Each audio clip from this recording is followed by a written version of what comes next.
Service in Indianapolis has issued a severe thunderstorm warning for north central Shelby County, southwestern Hancock County, until 7:30 p.m. Eastern Daylight Time.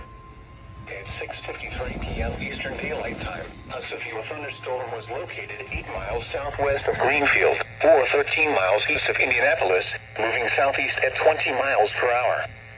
Expected hazards include 60 miles per hour wind gusts and quarter-size hail. This is a radar-indicated threat. The following impacts are expected. Hail damage to vehicles is expected. Expect wind damage to roofs, siding, and trees.